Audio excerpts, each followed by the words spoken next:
The first time my wife said she was going on a date with another man, she smiled.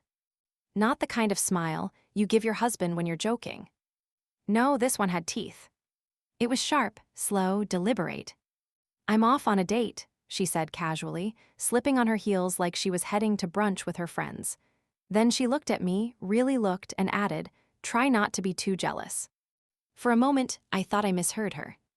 The house was quiet except for the hum of the refrigerator and the faint ticking of the wall clock.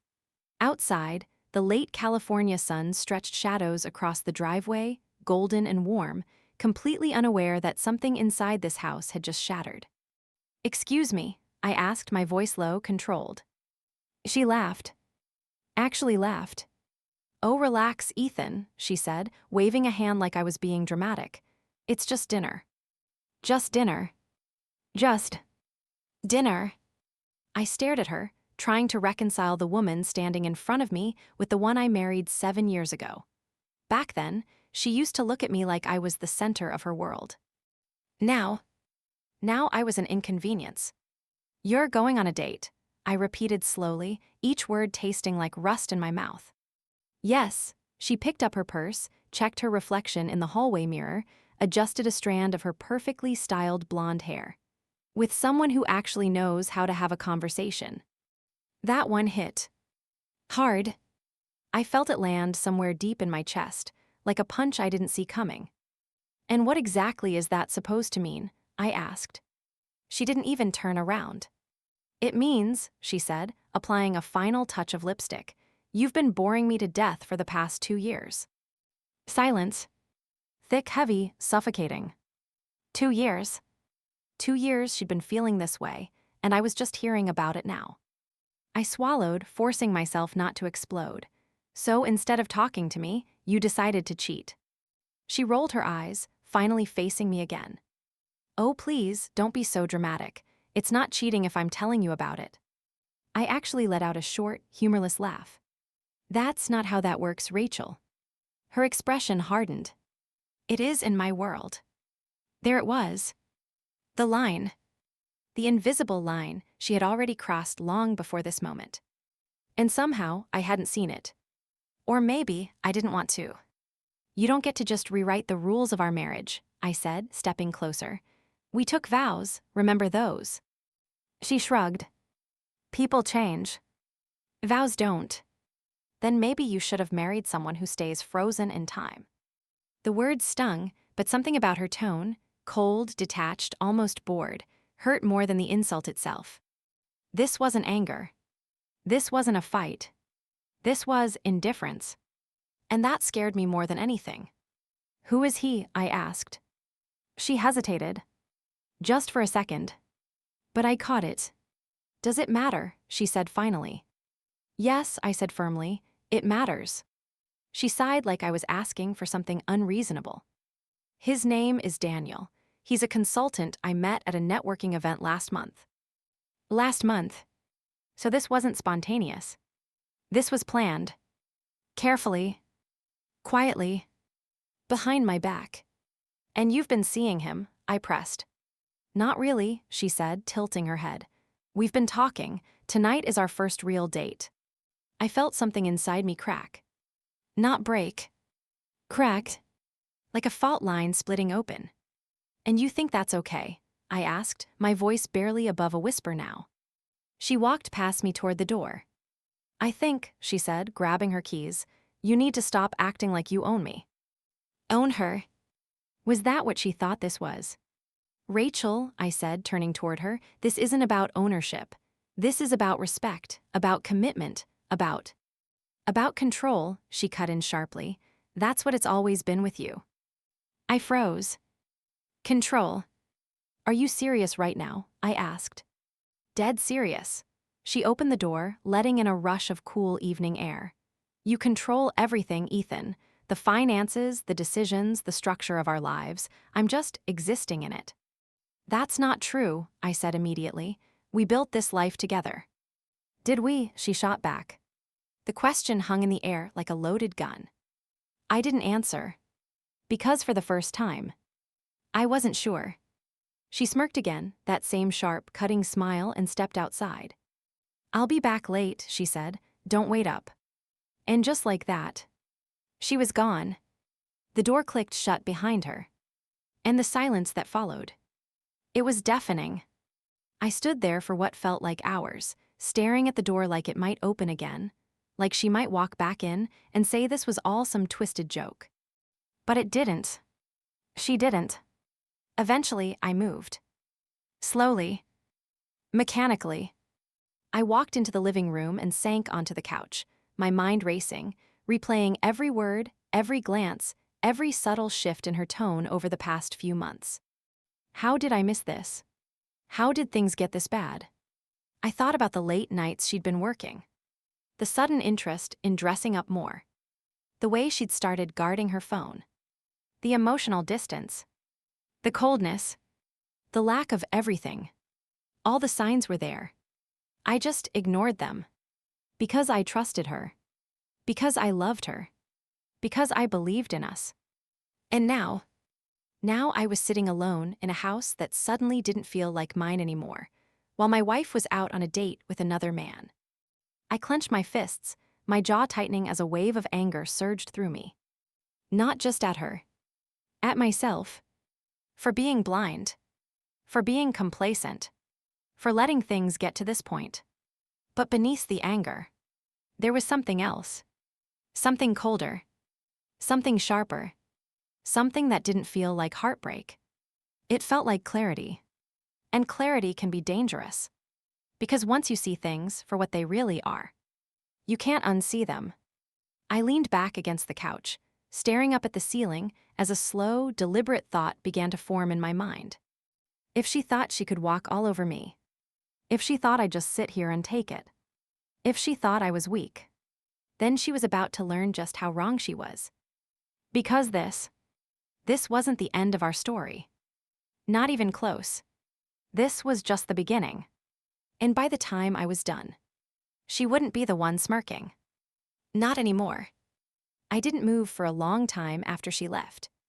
The house felt different, like it had already chosen sides. Every object, every corner, every framed memory on the wall suddenly felt like evidence in a case I didn't even realize I was part of. I stood up eventually, slow and deliberate, like a man learning how to walk again after something inside him had shifted permanently. Because it had. I walked to the kitchen, poured myself a drink, whiskey, no ice, and downed it in one go. It burned. Good. I needed that. Needed something real to cut through the numbness. Then I did something I hadn't done in years. I started paying attention. Not to her. To everything. Patterns. Details. Truth. I walked back into the living room and looked around like a stranger would. Her laptop was on the coffee table. Closed. But not hidden. Careless. That told me something. She didn't think I'd check. She didn't think I had it in me. That smirk again. I exhaled slowly, then sat down and opened it. No password. Another mistake. Or maybe another sign of how little she respected me now. The screen lit up, and within seconds I was inside her world. Emails. Work documents. Nothing unusual at first. Then I saw it. A tab still open. Messaging. His name. Daniel. My fingers hovered over the trackpad for a second. This was a line. Once I crossed it, there was no going back. But then again, she already crossed hers. I clicked. And just like that, everything changed. The messages weren't subtle. They weren't innocent. They weren't just talking. They were intimate. Flirtatious. Calculated. Weeks of conversations. Late-night exchanges. Inside jokes. Plans. Photos. I scrolled. My jaw tightened with every line. Can't wait to see you tonight. You deserve better than him. You're wasted in that marriage. And then her replies. God. Her replies. You have no idea how right you are. He doesn't even notice me anymore. Tonight is going to be unforgettable. Unforgettable. I let out a slow breath, but it wasn't shaky. It wasn't emotional. It was controlled. Cold. Because something inside me had shifted from pain to precision. I kept scrolling. There it was. The reservation. A high-end restaurant downtown. 8:30 p.m. Window table. Of course. She always loved those. I checked the time. 8:12 p.m. I stood up instantly. Not in a rush. Not frantic. Focused. Very focused. I grabbed my keys, my phone, and my jacket. If she thought tonight was going to be unforgettable. She had no idea. The drive felt surreal. The city lights blurred past me as my mind ran through scenarios. Not emotional reactions. Strategic ones. Because this wasn't about catching her. It wasn't about yelling. It wasn't about creating a scene. No. That's what she'd expect. That's what she wanted. Drama. Validation. Proof that she still had power over me. I wasn't going to give her that. I was going to take it back. When I pulled up to the restaurant, I didn't hesitate. Valet. Calm. Composed. I stepped out like I belonged there. Because I did. I walked inside. Soft lighting. Low music. The quiet hum of expensive conversations. I scanned the room once. And then I saw her. Rachel. Sitting by the window. Laughing. Actually laughing. The kind of laugh I hadn't heard in years. And across from her. Daniel. Tall. Confident. Leaning forward like he already owned the moment. Like he already won. I stood there for a second. Just watching. Taking it all in. The way she touched her hair. The way she leaned in. The way she looked at him. That look used to be mine. Used to be. I straightened my jacket. And then I walked toward them. Each step measured. Controlled. Deliberate. Until I reached their table. Rachel saw me first. Her smile froze instantly. Like someone hit pause on her entire expression. Shock. Then confusion. Then something else. Something closer to fear. Ethan, she said, her voice tightening, what are you doing here? Daniel turned, sizing me up. Calm. Curious. Unaware. I pulled out a chair. And sat down. Uninvited. Unbothered. I figured, I said smoothly, glancing between them, if my wife is going on a date, I should at least meet the guy. Silence. Heavy. Uncomfortable. Rachel's face flushed. This is inappropriate, she snapped. You can't just. I can, I interrupted calmly, and I did. Daniel raised an eyebrow, leaning back slightly. Well, he said, a faint smirk forming, this just got interesting. I turned to him slowly. Held his gaze. You must be Daniel. He nodded. And you must be the husband. There was a subtle challenge in his tone. I noticed it. Appreciated it. Then dismissed it. That depends, I said evenly. Are you asking as a courtesy or a replacement? Rachel inhaled sharply. Stop it, Ethan. But I didn't even look at her. My attention stayed on him.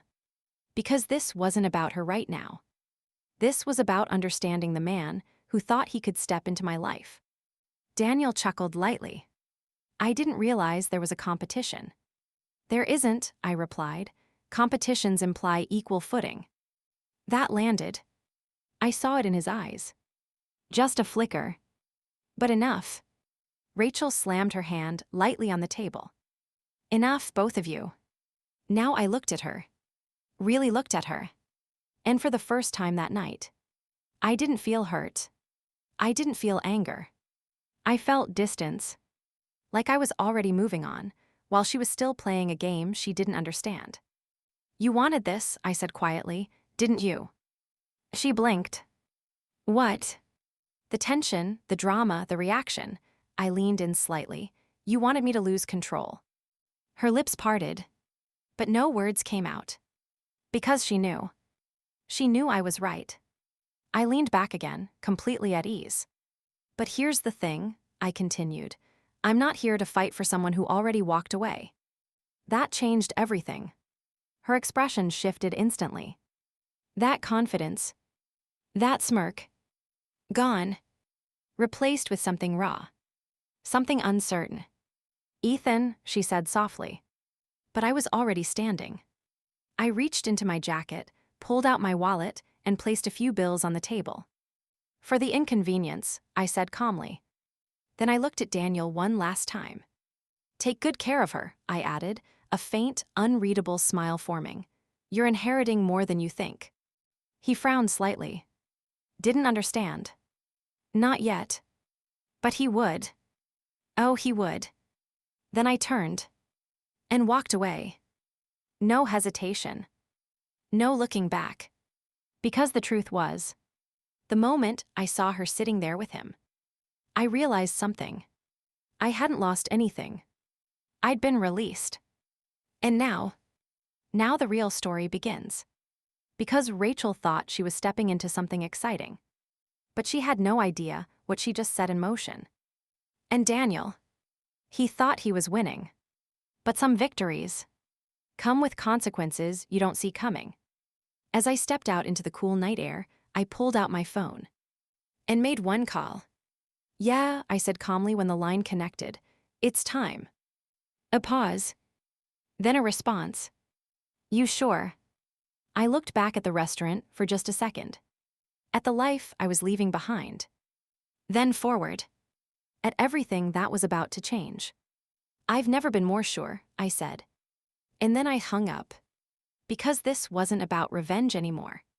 This was about transformation. And by the time Rachel realized what she lost, it would already be too late. By the time I got home, the house didn't feel heavy anymore. It felt empty. Not in a lonely way. In a clean way. Like a storm had passed through and taken everything unnecessary with it.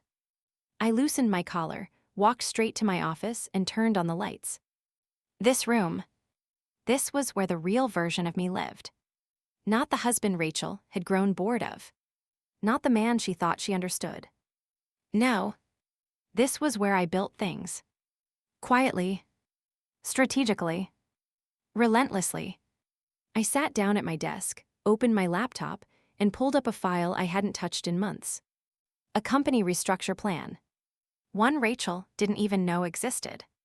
Because while she thought I was boring, I was building something she never took the time to understand. Our company, no. My company. Because despite her assumptions, despite her complaints about control, I had protected her, shielded her from the harsher realities of what it took to grow what we had. But protection, it's a privilege, and privileges can be revoked. I opened the ownership documents. There it was, clear as day. Rachel held 30%. Non-controlling, non-decisive, and more importantly, conditional. I leaned back slightly, my fingers steepled as I reviewed the clauses. Infidelity, public misconduct, reputational harm. All of them tied to executive standing. All of them enforceable. All of them triggered. A slow breath escaped me. Not out of anger. Out of certainty. Because this wasn't emotional anymore. This was structural. And structures don't break. They shift. I picked up my phone again. Dialed the same number. He answered immediately. You saw it, he asked. Yes, I replied calmly. We proceed. A pause. Then. Understood. I hung up. No hesitation. No doubt. Because the truth was, Rachel thought tonight was the beginning of her new life.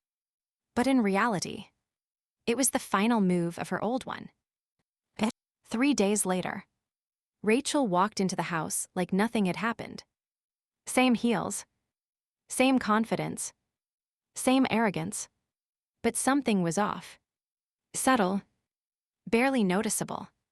Unless you knew what to look for. She was watching me. Carefully. Measuring. trying to figure out why I hadn't called, why I hadn't texted, why I hadn't reacted, why I hadn't chased. "Hey," she said casually, setting her purse down. I looked up from my laptop. "Calm. Neutral. Hey." That threw her. I could see it instantly. She expected tension, conflict, emotion. Instead, she got nothing. She walked closer. Slower this time. "Are you okay?" she asked. I nodded once. "Yeah." Silence stretched between us. Uncomfortable. For her. Not for me. She crossed her arms. "So, we're just not going to talk about it." I closed my laptop gently. Now I looked at her. Directly. "We can," I said, "if you want." Her jaw tightened slightly. "I went on a date," she said, testing me, "with another man." "I know. And that doesn't bother you." "It did," I said honestly, "for about 10 minutes. That hit. Harder than yelling ever could." Her eyes narrowed. "What does that mean?" "It means," I replied calmly, standing up now, "I processed it." She scoffed. "You processed it?" "Yes. And that's it, 7 years of marriage and you just process me." I held her gaze. "You made your choice, Rachel. I'm just respecting it." Her confidence cracked. Not shattered, but cracked. Because this wasn't the script she had in mind. "You're acting like you don't care," she said, her voice sharpening. I tilted my head slightly. "Do you want me to?" That question. It disarmed her completely. Because suddenly, this wasn't about her freedom. It was about her value. And for the first time, she wasn't sure where she stood. She hesitated. "I expected you to fight for me." There it was. The truth. Raw. Ugly. Honest. I nodded slowly. "I know. And you're not going to." I walked past her. Calm. Composed. "I don't fight for people who are already interviewing replacements." She turned sharply. "That's not fair." I stopped. Turned halfway. "It's accurate." Her breathing quickened. "This isn't over, Ethan." I almost smiled. But not out of amusement. Out of recognition. Because she still thought this was a game. "It actually is," I said quietly. And then I walked into my office, leaving her standing there. Alone. For the first time, feeling it. 2 weeks later. Everything changed. Not loudly.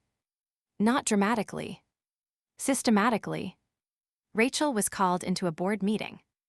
Unexpected. Unplanned, at least from her perspective. She walked in confident. Walked out different. Because sitting at that table were people she respected. People she trusted. People who now had questions. Concerns. Evidence. The messages. The timeline. The reputational risk. And most importantly, the clauses. By the time she got home that evening, she wasn't the same woman who walked out weeks ago with that smirk. She looked shaken. "Ethan," she called out, her voice unsteady. I was in the kitchen, pouring a glass of water. I didn't rush. Didn't react. Just turned. "Yes." "What did you do?" she asked. Straight to it. "Good." I appreciated that.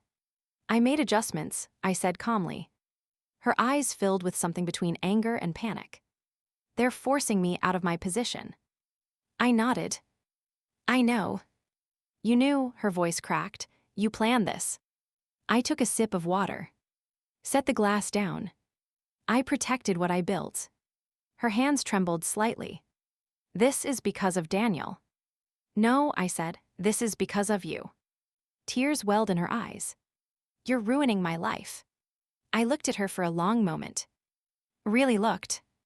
And what I saw wasn't the woman I married. It was someone who made a choice. And didn't expect consequences. "I didn't ruin anything," I said quietly. "I just stopped protecting it." That broke her. Completely. She sank into the nearest chair, covering her face as the weight of everything finally hit her. The job, the reputation, the marriage, the illusion. All of it collapsing. I didn't think, she whispered. I know, I said. And that was the problem. She didn't think. She felt. She chased excitement, validation, attention. And in doing so, she burned the very foundation she stood on. A month later, the divorce was finalized. Clean, efficient, final. Rachel moved out. Daniel, he didn't last. Men like him rarely do when the fantasy turns into reality. Because he didn't get the confident, untouchable woman from that restaurant. He got the aftermath, the consequences, the unraveling. And he wasn't built for that. As for me, I stood in the same house. But it felt different now. Lighter. Stronger. Mine. Because in the end, she thought she was walking away from something boring. Something safe. Something predictable. But what she really walked away from was stability, loyalty, power, and a man who was far more dangerous in silence than he ever was in love. And that smirk she gave me that night, I never saw it again. But I did hear something else. Weeks later, through a mutual contact, she regrets it. Of course she does. But regret is a quiet emotion. It doesn't fix. It doesn't undo. It just lingers. And me, I don't linger. I move forward. Because some betrayals don't break you. They reveal you. And what they revealed in me was something she never took the time to understand. Something stronger, colder, unshakable. So if there's one thing I learned from all of this, it's simple. Never fight to keep someone who's comfortable losing you. Let them go. And then, let them watch as you become everything they'll never have again.